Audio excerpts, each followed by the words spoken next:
what does quoting look like for you guys now? What kind of solution do you guys have for quoting? What's the flow? So we don't have any quoting software. Okay. Or we do paper. Okay, yeah, paper. There you go. Lots of customers do paper. So what we want to do is we want to take that from the paper and Excel files and all that stuff. We want to bring it into the system to where it's actual real, electronic quoting, all of that. And what we do is we integrate our quoting software directly with our CAD/CAM software. So what that means is whenever you guys are getting DXFs or SolidWorks files and we're importing those into the nesting software, we're able to take all the information that you would get from the nesting software, such as how the parts get nested, how long it takes to do the actual cutting, all of that data that you would use in production gets applied to the quote. So which helps to make sure that the quote is super accurate to what you're actually going to do when you run production. So here, for example, we'll start with a quote that I made earlier today, and I'm just going to copy a quote that I did the other day. So in the job, you could set things like your customer and due dates and things like that. And then inside the job, you can have all different kinds of items, whether it's flat cut parts, maybe if you got from a DXF, or that we imported from a SolidWorks model and flattened out. You could have those type of parts. If you're just selling inventory, like if you guys do structural stuff or you just have stock items that you want to sell off the shelf, you can add those. If you guys do assemblies or if you like build OEM type things. So for example, I'm going to build the whack-a-mole machine that we have over there. It's the entire bill of material with all the materials and all the routing steps, welding, assembling, all of that can be built in the system. You can use it for later. You can build it on each individual job, whatever you guys need. You can also add things like notes and documents along the way. So later on down the road, if you want your welder to be able to see a welding guide, you can attach a document so he can see it down on the shop floor. So the goal is to be able to make everything paperless, so we can go to a completely paperless system. You can incorporate paper if you want, but it can't be paperless. So because we directly integrate with the CAD/CAM software, I've talked about being able to have that data, all that data to make sure your quotes are accurate. I can take all the line items that are in my job, including all the flat parts that I'm going to have to cut from this assembly, and I can bring them into the workspace. So it strips out all those flat parts and shows me how flat parts here. You can then click a button, and then it will arrange all these parts by material and thickness, nest them, and apply the NC automatically. And then what this shows me is that, let's say for these parts, for example, it shows me this how the parts will get nested. It accounts for all the different cutting time. If you want to automatically apply a crop line so that you want to charge the customer for this scrap, but you're not going to charge them for this scrap because you're going to save it as a remnant, it takes all that into account. So we'll take all that information from the nested cost, suck it back into the job. And then now we have everything from cost to markup to price of the job. All the markups can be automated. There's different ways we have to automatically apply markups per material, per thickness, per operation. You can have individual formulas. Exactly. Formulas per operation. You can even set up tiers where you say, I like this customer, so he gets a 20% markup. I don't like this customer, so he gets 40. So we have all those different ways to adjust that. I don't like any of my customers. They all get 40. Yeah. All of them get 40. All right. Now, from here, you can send the quote out. So you can email it directly to the customer, PDF print, however you want to do it. Then when you win the quote, if the customer comes back and says, hey guys, I like it, I want it, but they might ask, when can I have it? Can I have it in 3 days? Can I have it in 4 days? When can you get it to me? So our system is directly integrated with our scheduling system. So before you even accept the order, you can actually run it through the schedule and get an estimated completion date. So you can tell your customer on the fly, man, I can't get it to you in 3 days, but I can get it to you in 5. So you can have those conversations. When you're ready to actually take the order, you just change the status to order. You can print documents. This gives you, is a place for material purchasing. So it looks at all the different material that you're going to need for that job. It looks at how much you need, what you have in stock, what your minimum levels are, how much you have on order, does all the math and says this is what you need to order. And then you can create that purchase order directly from the quote. Skip that for now. Nope. Now we're going to take all the parts from this job and we're going to generate an order for SigmaNEST so that the SigmaNEST programmer knows what he has to do. So we click generate. As soon as that order gets created, so now it's created, it goes to our scheduling software, which just kind of sits on its own and just does its work. Give it a second, let it get the job all scheduled up. I'll click refresh, and then it'll tell me when the job should be done based on all my jobs, based on current capacity. This is when your job is going to be done, and you get a red light or green light whether or not you're going to meet the due date. From there, that's the quoting side. Now we step over into the programming side. So your SigmaNEST operators, if I can find my mouse, your SigmaNEST programmers can come in, they can view a list of all of their work order parts. And because we scheduled the parts, we made the order, we have due dates on the parts. So each part, we have a due date that says, hey, this is when that part has to run at the machine. So your programmer knows, man, if these parts have to be cut in the next day or so, I'll go ahead and program them. But if there's parts that don't need to be run for another 3 weeks, maybe I'll hold off. And then they can look at all the different material and thickness, and if they want to combine parts from different work orders so that they can get the most yield possible, they can combine those parts. And then because we have a direct integration with this nesting engine, the scheduling engine can keep track of all those parts. And we'll talk about that in a second. So for here, I'll just grab all these parts. And just like before, do it a little bit different this time. I'll nest all the parts. Now, I'm not sure if I kind of just blacked out there when you were talking about this or not, but does it have the ability to look at maybe all your work orders for the next 2 days and group parts together by material thickness? Yep. So what I did here in the work order parts, it shows all the work order parts that are due for all of time. All of that, okay. And then I can go, I want to look at these work order parts. Right. Whether you decide to grab via the day or the material or whatever. So I grabbed these work order parts. We can organize it based on category. So when you, exactly, you can filter and sort up here. Okay. And then when I brought those in, you'll notice that some are aluminum and some are mild steel. It separated them out to those parts. And then when I clicked that button to do the automation, it created tasks for aluminum and for mild steel. Okay. So it separates them out for you. And then it went ahead and nested everything and applied all the NC. So then from here, we will post. So this generates the G code that goes out to run the machine. So there's those 3 nests that go out. And now here's a few more.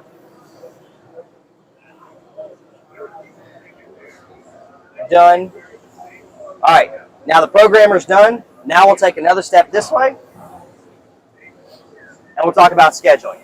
So what our scheduling engine does is that multiple times throughout the day, it will come in on its own. You don't have to touch it. It'll rebuild the schedule for you.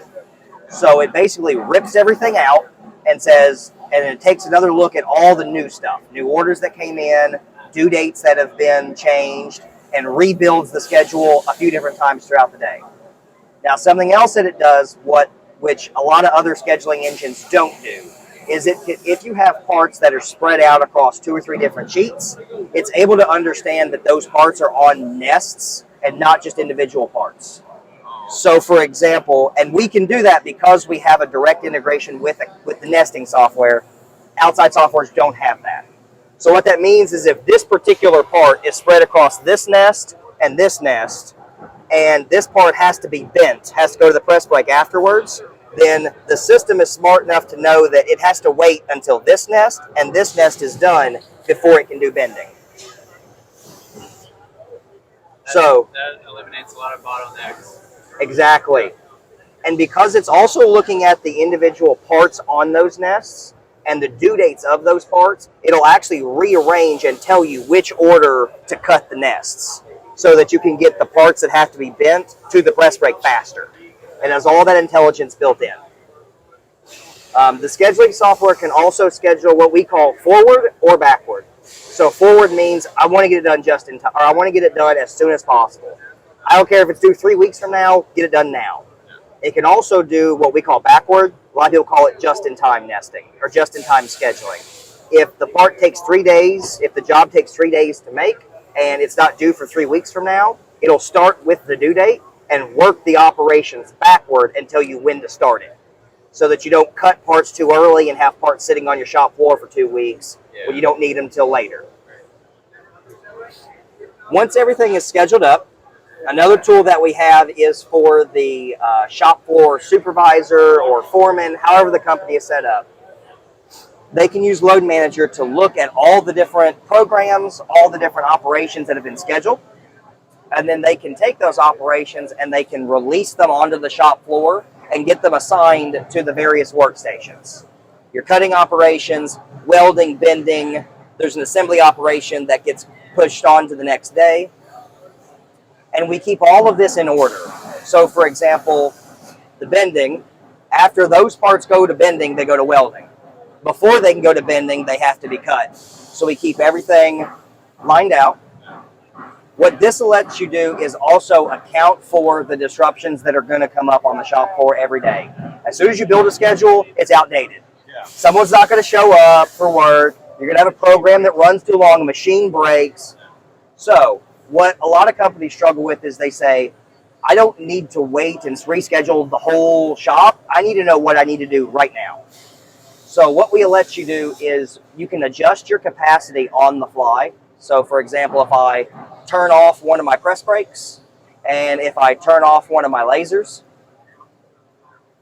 I can have the system reschedule the day's work to account for the fact that those workstations are now down, and it will shift the work onto the other available workstations and keeps everything up to date and scheduled out for me.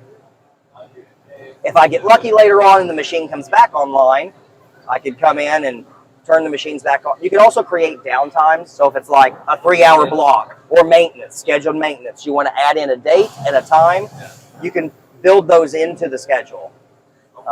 So then when the scheduling engine runs multiple times a day, it knows when that machine is not going to be available.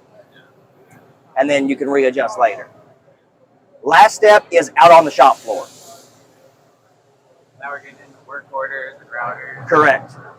So now on the shop floor, a couple pieces of software I'll show you. The first one is called Offload, and that's for your programs, your machines that are programmed by SigmaNEST. So what it does is the user can click on the particular machine that he's operating, and then it will look at all the different programs that he's supposed to work on for that machine. And it will also show the programs in the order that they were assigned to the machine from the scheduling engine. So then he can come in here. He can also color code the parts on the nest. So what a lot of operators have problems is during the denesting phase, if they have some parts that need to go to the press brake and some parts that need to go maybe to painting. What we can do is let you color code by the next operation. My parts that need to go to bending all show up as green. Parts that don't have to go to bending show up as yellow. So my offloader knows what pallets to put them on. You could also color by job, by work order, by part name, all kinds of options. So I know that it's obviously tracking this data, but could I click on, as an operator, click on this part and have it tell me what it's associated with? Like what? Work order or... So if I click on this part, so I just clicked on, let's do this one. If I click on this one, I come down here, it says it's work order 43. There's the part name. That's how many's on the nest. You can reject it here. You can reject it here. Okay. And it automatically goes back into the SigmaNEST bucket. So the operator doesn't have to like take his paperwork back to the programmer and say, I screwed this one up. We do it automatically. So then from that, then your first station, then you can then reschedule it. You got it. Yep. It automatically adds it back in, And when the schedule rebuilds itself later on in the day, it knows, hey, you got to recut this one. So it adds it back into the schedule. You could also manage your material by the sheets. So for example, if you posted this out to a particular sheet, but the operator either can't find that sheet or maybe it's on the bottom of a stack and he just wants to take the one off the top, he can just click a couple buttons here and swap this sheet out to tell the inventory system, hey, I didn't use sheet 111, I used sheet 120. So all of that automatically feeds back into the system so you don't have to go take paperwork and have someone adjust it. You do it right here on the floor. You can also start a timer. So if I start this program, for example, and say I started it, whenever I started the machine, it loads that in the system so the system knows what programs are running at what time. So if we scoot down just a little bit to show that we get that data live feedback in Load Manager, when my scheduling guy comes and looks at it later on in the day, he'll see which programs are started and when they were started, they'll change colors. So you get that live feedback all day long across your entire shop. So when I'm done, when the program is done and I've cut all the parts, I can then update it. That tells the system, hey, parts are done. Next is all of your secondary operations.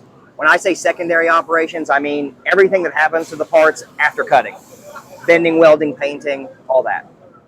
Your operators, this application runs off a web browser. So most people just use it on a tablet. So they just have a tablet on the shop floor. They can select on the particular operation that they're working. They can look at the particular workstation they're working on. And then we give you an indicator of whether or not the previous operation is done. So for these two parts, the operator knows I can't bend it yet because it's not done cutting. For this part, it is done cutting, so I can process it. So then he can just select on the parts. You can also do barcode scanning here. Okay. I know a couple people that would use that. When you cut the parts in color offload, you can print labels. You can stick those labels to the parts. Yeah. And then when you come into color offload, you just scan the barcode and it'll find it in the list and pull it up. What about tracking, each router's time in that phase of production? That's what that timer is for. Yep. So the timer does it here. In color offload, there was that start timer. This would be for all your next operations. You can start it. We record that start time in our database. And then as they process it, it records. And when they finish, it records that finish time, how much time was tracked. And then all that stored so you can view actual versus estimated reports later on. Does it also account for the rejected parts? Yes. Later if you want to look at a report? Yes. Okay. So in all of the jobs, for example, here, that particular job, at any time you can come in and you can see what quantity of the part has been cut and what hasn't. You can look at all the material and the quantities of the material that was allocated to the part. So if you have to make 10 of a part, but you had to scrap 2 of them, you technically have to cut 12 to make that 10. The software tracks all that and shows you, hey, this part, you made 1 of them on this sheet, and then later on, maybe you made 10 more on another sheet. Tracks all the history. So on the estimating phase, when it showed you your true costs and you marked it up, does it go back and update what your actual cost was, or do you have to kind of manually build that report? So you'd have to kind of build the report. The software doesn't do it automatically, but you can pull a report that shows what was the actual cost based on the amount of time versus, and we already have something that kind of shows you that in the UI. So if I go to this timesheets button, it shows you the estimated versus actual time for everything, and then you can use that to build that costing report for actual versus estimated cost. So I could pull up a work order from 8 months ago, look at what we bid it at, what all the true costs were, exactly, estimated versus actual. Yep. And I'm going to have the log of all that. Exactly. So that can be really helpful if you do a repeat job. Right. So if a customer says, hey, you did this for me 6 months ago, I want it again, you can pull that up and then you can quickly look at the timesheet and say, this is what I estimated him. Did I estimate him wrong? Did I undercharge him? Am I gonna he's gonna hand my butt to me from the cost? And then if you see that maybe it wasn't great, then you can change those estimates in that new job and re-quote him a more accurate rate. Last steps from here is really just creating the delivery notes, so the packing slips that go into the packages for you to send them out. How do outside processes work with respect to generating? Yep. So if you have, let's say your welding operation is an outside process, an outsource. When it comes time to do that welding operation, the system will let you create a purchase order. And then you will create a dispatch note, and that tells the system, that kind of starts the timer to say, hey, I'm dispatching all these parts to my vendor, to my subcontractor, and he's going to do all the parts. He's going to do all his work. When he's done, it sends them that back to me. Then I just make a goods received note to say, hey, I have them back now. That stops the timer on the outsourced operation. So now the system, including the scheduling engine, knows, hey, you got those parts back. Now you can do the rest of the operations. Which the outside, so it would track for scheduling purposes the duration of time from when you generated it to when you received it. You got it. But the cost associated with it, you can allocate as a fixed cost, right? Yep. Sure can. And when it comes to all the different costing things, all the costs can be, they can be configured how the customer needs. So, for example, a lot of customers for bending, if bending is an easy example. A lot of customers want to say, I want 10 minutes to set up the tools, I want 30 seconds per bend, and I want 20 seconds per twist, bend, or flip. You can build that equation into the system, and part of the implementation process is working with our project managers to build all of that and get all that configured. And then the software just takes it from there. It does all the math, all the calculations. If it's something more complicated where on a operation by operation basis, you want it to pop a question for the user to say, hey, here's my question, answer the question, we can do that too. Okay. So super, super configurable. And then after delivery notes are made, then you can create invoices. We can do the invoices, send those out to the customer. We don't do the accounting side of things. So we let the accounting guys do what they're good at, and we do what we're good at. We manage the manufacturing. But we do direct integrations with all the major accounting packages, QuickBooks, Sage, Xero, there was another one. And all the big ones, and we're constantly adding and building new integrations. So for QuickBooks, for example, you create the invoice in our system, send it out to your customer, and then you click a button and it takes that invoice and recreates it in QuickBooks. So you don't have to re-key information, it just syncs it in. And then last thing about production is because we do all the tracking, all the scheduling, all the shop floor feedback, at any given moment, if you need to know where a part is, what step of the production process it's in, when the part is scheduled to run, for any job, any part, any line item, you always have that information right here. So if a customer calls and says, hey, when's my part going to be done? Look up his job number, look up his part, that's when it'll be done. So we have all that information right there for you. I love it. Yeah, that's sweet. I think I'm going to buy it. Yeah. All right. Then how much would this is obviously fully integrated. How much would a package like this more or less cost? So it really depends on what the customer needs. So it's hard really to give a quote because, so for example, scheduling. Some customers want the ability to do backward scheduling. They want to be able to schedule just in time. Some customers don't. Some customers are just like, I'm just going to do it as soon as I get it and go. So that changes the cost. Some customers might say, I want one seat of shop floor data capture for each one of my employees. And some might say, I'm going to put 3 press brakes in a little circle and use one station for 3 operators. So there's so many variables. So the way the whole process typically works is when a customer comes to us and has some interest, we spend a little bit of time. We schedule an hour, usually hour and a half. And me or Travis, one of our project engineers, project managers, just has conversations with the customer. What are you guys looking for? What do you want to achieve? What's your goals? And from there, we can build the solution and we can quote out from there. So I've worked with other softwares where we didn't adopt all of the functionality of the software. Mm-hmm. I know that there's an onboarding process for what you do want to Sure. incorporate, but what about the things you don't want to incorporate? Are there, is it kind of a one-size-fits-all platform where we're just adding functionality where we need it, or is there the ability to actually like remove features? Sure. So there's a baseline. If you want the system to work right, you got to make the job right. You got to add operations. You got to nest the parts. So besides like the baseline, there are kind of step ups. So what a lot of our customers do when they do the integration, especially if they're coming from an existing system and they're kind of transitioning over, a lot of times what they'll do is they'll just do quoting for their primary operation and secondaries, but then they don't do the scheduling for their secondaries. They might just do work everything out, get SigmaNEST installed to run the machine, phase one. Phase two, they add the quoting in, and then get the quote, get that sale, run production, cool. Phase three, they bolt on the scheduling, and now they're scheduling stuff. Phase four, they add the extra operations. And then so you could take it step by step depending on how the shop works. Great, that works.